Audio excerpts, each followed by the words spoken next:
Hello friends, स्वागत करता हूं आपका अपने यूट्यूब चैनल संघर्ष क्लास में। जी हाँ दोस्तों, अभी तक मेरे चैनल को सब्सक्राइब नहीं किया तो जल्दी से सब्सक्राइब कर लीजिए, साथ में बेल आइकन बटन जरूर दबा दीजिए जिससे कि मेरी सही वीडियो आप तक पहुंचती रहे। चलिए आज की क्लास की शुरुआत करते हैं। आज का हमारा टॉपिक है क्या है, हिंदी से संबंधित प्रश्नों को हल करेंगे। बात करते हैं पहले प्रश्न की। तो हमारा पहला प्रश्न है, निम्नलिखित में से समूहवाचक संज्ञा है। अगर ऑप्शन की बात करें, option A team, option B नदी, option C Ganga, option D इनमें से कोई नहीं। देखिए बात करें समूहवाचक, जिस जिस शब्द से क्या पूरे समूह का बोध हो, वहां पर क्या था, समूहवाचक संज्ञा होती है। जैसे ऑप्शन की देखिए, ऑप्शन नदी, ऑप्शन बी हमारा क्या है, नदी है। नदी से क्या है, कोई क्या है, कोई सी मतलब जितने भी नदी होंगे उनकी बात हो रही थी। यहाँ पर जाति, पूरी नदी जाति की बात हो रही थी, यहाँ पर जातिवाचक संज्ञा होगा। ठीक है, गंगा कोई नाम है तो यहाँ पर व्यक्तिवाचक संज्ञा होगा। लेकिन टीम की बात करें तो क्या कोई कुछ लोगों का समूह होगा ना, तो इसलिए क्या हो जाएगा यहाँ पर टीम हमारा क्या होगा, समूहवाचक संज्ञा हो जाएगा। इसलिए ऑप्शन ए हमारा क्या हो जाएगा यहाँ पर राइट आंसर। चलिए अगले प्रश्न की तरफ चलते हैं। हमारा अगला प्रश्न है, निम्नलिखित में से कौन सा जातिवाचक संज्ञा है। अगर ऑप्शन की बात करें, ऑप्शन ए सेना, option B Ram, option C लड़का, ऑप्शन डी चतुराई। ये थोड़ा यहाँ पर मिसप्रिंट है, यहाँ पर ई जोड़ लीजिएगा। ठीक है, तो ऑप्शन डी हमारा क्या हो जाएगा, चतुराई। ठीक है, देखिए बात करते हैं जातिवाचक की। ऑप्शन ए की अगर बात करें, देखिए सेना क्या है, कुछ लोगों का समूह होगा। सेना क्या होता है, कुछ लोगों का समूह होता है। ठीक है, और बात करें राम, राम क्या है, कोई नाम है तो यहाँ पर क्या हो जाएगा, व्यक्तिवाचक संज्ञा हो जाएगी। सेना में क्या होगा, समूहवाचक संज्ञा। राम में क्या होगा, व्यक्तिवाचक संज्ञा। अगर चतुराई की बात करें, ये क्या है, भाव है, और यहाँ पर क्या हो जाएगा, भाववाचक संज्ञा हो जाएगी। अगर लेकिन बात करें लड़का, पूरे लड़का की बात हो रही है यहाँ पर, तो यहाँ पर क्या हो जाएगा, लड़का हमारा क्या हो जाएगा, जातिवाचक संज्ञा हो जाएगी। तो ऑप्शन सी हमारा क्या हो जाएगा, अपन राइट आंसर। चलिए अगले प्रश्न की तरफ चलते हैं। हमारा अगला प्रश्न है, छप्पे में कौन सा छंद है। अगर ऑप्शन की बात करें, ऑप्शन ए अर्धसममात्रिक छंद, ऑप्शन बी सममात्रिक छंद, ऑप्शन सी विषममात्रिक छंद, ऑप्शन डी इनमें से कोई नहीं। देखिए बात करते हैं छप्पे की अगर हम बात करें कौन सा छंद होता है, विषममात्रिक छंद होता है। ठीक है, अगला प्रश्न हमारा क्या है, अगला प्रश्न है श्लेष अलंकार होता है। अगर ऑप्शन की बात करें, ऑप्शन ए शब्दालंकार, ऑप्शन बी अर्थालंकार, ऑप्शन सी उभय अलंकार, ऑप्शन डी इनमें से कोई नहीं। देखिए हम बात करते हैं शब्दालंकार की, तो वे अलंकार जो शब्दों के माध्यम से काव्य की शोभा बढ़ाते हैं उन्हें शब्दालंकार कहते हैं। अगर अर्थालंकार की बात करें तो वे अलंकार जो अर्थ के माध्यम से काव्य की शोभा बढ़ाते हैं उन्हें क्या कहते हैं, अर्थालंकार कहते हैं। और बात करें उभय अलंकार की, तो ये अर्थ और शब्द दोनों से जो काव्य की शोभा बढ़ाते हैं उसे क्या कहते हैं, उभय अलंकार कहते हैं। चलिए बात करते हैं श्लेष अलंकार की, तो श्लेष अलंकार हमारा क्या होता है, शब्दालंकार होता है। ऑप्शन हमारा यहाँ पर क्या हो जाएगा, राइट आंसर। चलिए अगले प्रश्न की तरफ चलते हैं। हमारा अगला प्रश्न है, हरिगीतिका के प्रत्येक चरण में कितनी मात्राएं होती है। हरिगीतिका के प्रत्येक चरण में कितनी मात्राएं होती है। ऑप्शन की बात करें, ऑप्शन ए 24 मात्राएं, ऑप्शन बी 26 मात्राएं, ऑप्शन डी 28 मात्राएं, ऑप्शन डी 31 मात्राएं। ठीक है, देखिए हरिगीतिका का अगर हम बात करें तो हरिगीतिका कैसा छंद है, सममात्रिक छंद है। कैसा,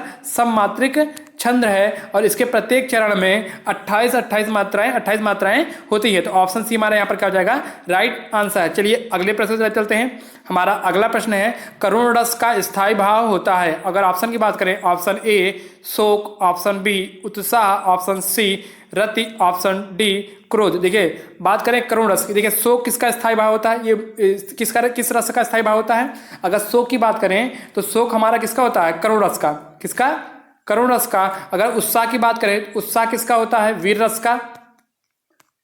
ठीक है, और रति किसका होता है, श्रृंगार रस का स्थायी भाव होता है। ठीक है, और अगला हमारा क्या है, क्रोध। अगर हम क्रोध की बात करें किसका होता है, रौद्र रस का स्थायी भाव होता है। चलिए इसी यहाँ पर हमारा ऑप्शन क्या हो जाएगा, ऑप्शन ए हमारा यहाँ पर हो जाएगा राइट आंसर। चलिए अगले प्रश्न तरफ चलते हैं। हमारा अगला प्रश्न है, जिस पर हमला ना किया गया हो इस वाक्यांश के लिए एक शब्द होगा। अगर ऑप्शन की बात करें, ऑप्शन ए अनाक्रांत, ऑप्शन बी मंथर, ऑप्शन सी अकिंचन, ऑप्शन डी इनमें से कोई नहीं। देखिए अगर ऑप्शन सी की बात करें, ऑप्शन सी हमारा क्या है, अकिंचन। ये किसके लिए होता है, ये हमारा होता है जिसके पास कुछ भी ना हो, जिसके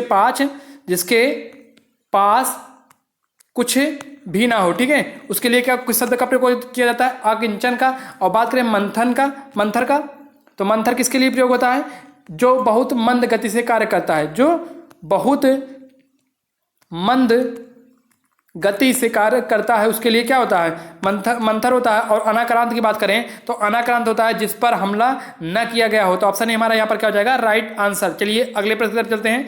हमारा अगला प्रश्न है, चबूतरा का तत्सम शब्द है। अगर ऑप्शन की बात करें, ऑप्शन ए चतवाल, ऑप्शन बी चरवतर, ऑप्शन सी चरवर्तरा, ऑप्शन डी इनमें से कोई नहीं। देखिए ऑप्शन चबूतरा, चबूतरा की बात करें तो अगर तत्सम शब्द की बात करें तो ऑप्शन ए हमारा क्या हो जाएगा यहाँ पर राइट आंसर, चतवाल। चबूतरा का तत्सम शब्द क्या होता है, चतवाल होता है। ऑप्शन ए हमारा क्या हो जाएगा राइट आंसर।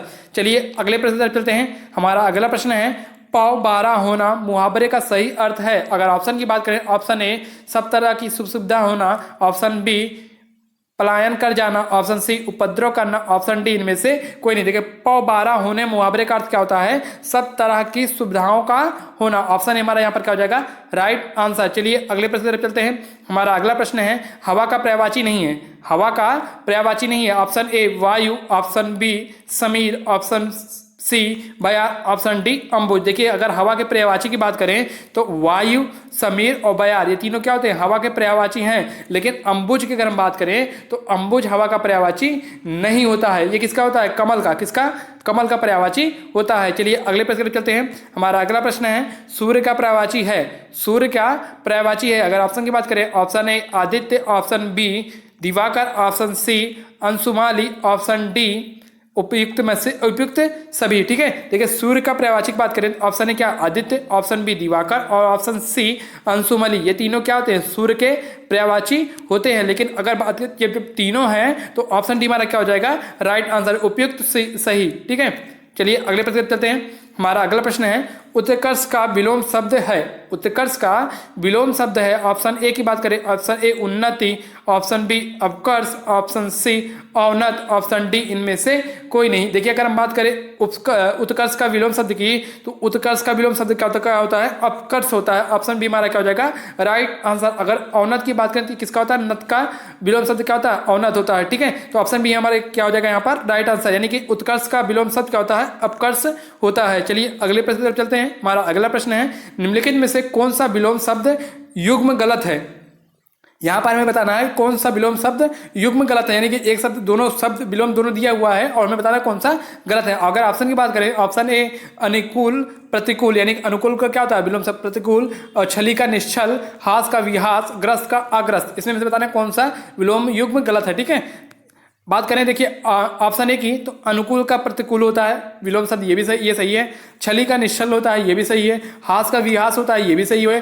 ग्रस्त का अग्रस्त नहीं होता, ग्रस्त का क्या होता है मुक्त होता है। क्या होता है, मुक्त होता है। ग्रस्त का विलोम शब्द क्या होता है, मुक्त होता है। इसलिए ऑप्शन डी हमारा क्या हो जाएगा यहाँ पर राइट आंसर, यानी कि ये वाला विलोम युग्म शब्द क्या है, गलत है। ठीक है, तो यानी ऑप्शन डी हमारा क्या हो जाएगा यहाँ पर राइट आंसर। चलिए अगले प्रश्न की तरफ चलते हैं। हमारा अगला प्रश्न है बादल, पर्वत, सांप किस शब्द का अनेकार्थी है। ठीक है, ऑप्शन की बात करें ऑप्शन ए अंबर, ऑप्शन बी नाग, ऑप्शन सी अर्क, ऑप्शन डी इनमें से कोई नहीं।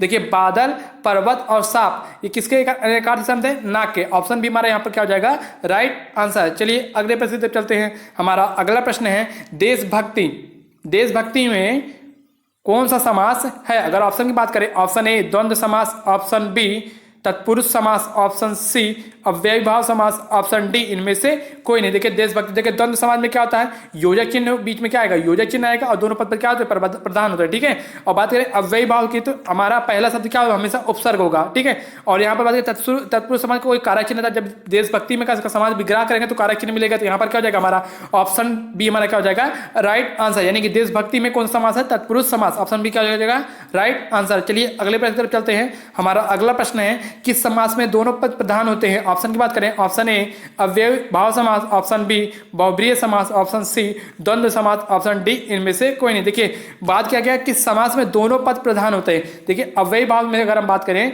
तो इसमें क्या होता है, पूर्व पद प्रधान होता है। किसमें, इसमें क्या होता है, पूर्व पद प्रधान होता है। बहुब्रीहि समास की बात करें तो दोनों पद क्या होते हैं, दोनों पद अप्रधान होते हैं। क्या होते हैं, अप्रधान, यानी कि दोनों पद प्रधान नहीं होते हैं। अगर बात करें द्वंद्व समास की, द्वंद्व समास में क्या होता है, दोनों पद प्रधान होता है। इसलिए ऑप्शन सी हमारा क्या हो जाएगा राइट आंसर, यानी कि दोनों पद किसमें प्रधान होते हैं, द्वंद्व समास में दोनों पद प्रधान होते हैं। तो ऑप्शन सी हमारा क्या हो जाएगा यहाँ पर राइट आंसर। चलिए अगले प्रश्न तरफ चलते हैं। हमारा अगला प्रश्न है गंगोदक में कौन सी संधि है। अगर ऑप्शन की बात करें ऑप्शन ए गुण संधि, ऑप्शन बी दीर्घ संधि, ऑप्शन सी वृद्धि संधि, ऑप्शन डी इनमें से कोई नहीं। देखिए गंगोदक की बात करें, देखिए यहाँ पर कहीं पर भी आपको बीच में ए की मात्रा और क्या औ की मात्रा मिल जाए तो वहां पर क्या होता है, वहां पर क्या होता है गुण संधि होता है। ऑप्शन हमारा यहाँ क्या हो जाएगा राइट आंसर। अगर बात करें दीर्घ संधि की तो आपको दीर्घ संधि में बड़ा आ की मात्रा या फिर बड़ी ई की मात्रा या फिर बड़ा ओ की मात्रा मिलेगा तो वहां पर क्या होगा दीर्घ संधि होगा। और वृद्धि संधि की बात करें तो वृद्धि संधि में क्या होता है, वृद्धि संधि में हमेशा आपको आई की मात्रा या फिर औ की मात्रा देखो को मिल जाएगा। ठीक है, तो यहाँ पर गंगोदक की बात करें कि इसमें कौन सा संधि है, गुण संधि है। अगर गंगोदक का संधि विच्छेद करें, हम गंगोदक का संधि विच्छेद भी करें तो क्या होता है, गंगा धन उदक, क्या होता है, उदक। ठीक है, क्या हो जाएगा, गंगोदक हो जाएगा। तो यहाँ पर क्या हो जाएगा, हमारा गुण संधि होगा। चलिए अगले प्रश्न चलते हैं। हमारा अगला प्रश्न है, निम्नलिखित में से कौन सा शब्द स्त्रीलिंग है। अगर ऑप्शन की बात करें तो ऑप्शन ए गूंगा, ऑप्शन बी कुम्हार, ऑप्शन सी नायक, ऑप्शन डी छात्रा। देखिए निम्नलिखित में से कौन सा स्त्रीलिंग है, हमें ये बताना कौन सा। देखिए गूंगा की बात करें, कुम्हार की बात करें और नायक की बात करें, ये सब क्या है, पुल्लिंग है। अगर हम बात की छात्रा के, छात्रा हमारा क्या है, स्त्रीलिंग है। ठीक है, अगर इसकी पुल्लिंग की बात करें, छात्रा का पुल्लिंग क्या होता है, तो छात्र होता है। ठीक है, तो ऑप्शन डी हमारा क्या हो जाएगा यहाँ पर राइट आंसर, यानी कि छात्रा हमारा क्या है, स्त्रीलिंग शब्द है। ठीक है, चलिए अगले प्रश्न चलते हैं। हमारा अगला प्रश्न है, सीता कुत्ते से डरती है। सीता कुत्ते से डरती है, इस वाक्य में कौन सा कारक है। सीता कुत्ते से डरती है, ऑप्शन की बात करें तो ऑप्शन ए अपादान कारक, ऑप्शन बी कर्ता कारक, ऑप्शन सी संबोधन कारक, ऑप्शन डी करण कारक। देखिए अगर हम बात करें अपादान कारक की, तो इसका कारक चिन्ह क्या होता है, से होता है। कर्ता कारक का कारक चिन्ह क्या होता है, ने होता है। संबंध में क्या होता है, आपको संबोधित करके बुलाया जाएगा, हे अरे ओ अरो, तो यहाँ पर क्या जाएगा, संबोधन कारक होगा। करण कारक का कारक चिन्ह क्या होता है, से होता है। ठीक है, अब देखिए यहाँ पर क्या से आया है, या तो अपादान कारक होगा या फिर क्या होगा, करण कारक होगा। लेकिन यहाँ पर जहाँ पर डर की बात होगी तो वहां पर हमेशा याद रखेगा, तो वहां पर क्या होता है, अपादान कारक होगा। तो ऑप्शन ए हमारा क्या हो जाएगा यहाँ पर राइट आंसर, यानी कि सीता कुत्ते से डरती है, तो वहां पर क्या होगा, अपादान कारक। याद करिएगा, नोट करके लिख लीजिए कि जिस वाक्य मतलब जिस वाक्य में डर शब्द आ जाए, डर डर वाली बात होगी, तो वहां पर क्या होगा, अपादान कारक होगा। ऑप्शन ये हमारा क्या हो जाएगा यहाँ पर राइट आंसर। चलिए अगले प्रश्न की तरफ चलते हैं। हमारा अगला प्रश्न है, सदाचार शब्द में उपसर्ग है। सदाचार शब्द में उपसर्ग है। अगर ऑप्शन की बात करें, ऑप्शन ए आ, ऑप्शन बी चार, ऑप्शन सी स, ऑप्शन डी सत।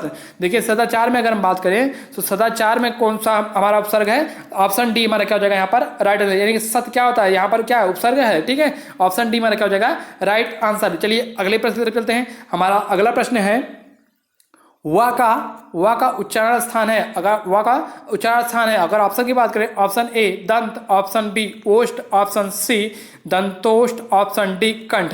देखिए बात करें वा की, तो वा कहाँ होता है, दंत, और दंत क्या हो जाएगा, इसका देखिए दंत तो होगा नहीं, ओष्ठ से ओष्ठ भी होगा, लेकिन ये दंत से भी बोला जाता है, इसलिए क्या हो जाएगा, दंतोष्ठ हो जाएगा। ठीक है, तो यहाँ पर क्या हो जाएगा, ऑप्शन सी हमारा क्या हो जाएगा राइट आंसर। याद रखिएगा, वा का उच्चारण स्थान क्या होता है, दंतोष्ठ होता है। ऑप्शन सी हमारा क्या हो जाएगा राइट आंसर। आज का वीडियो यहीं तक। अगर आपको वीडियो अच्छा लगा हो तो चैनल को लाइक कीजिए, सब्सक्राइब कीजिए और दोस्तों के साथ शेयर जरूर कीजिए। अगर कोई डाउट रह गया तो आपको कमेंट करके पूछ सकते हैं।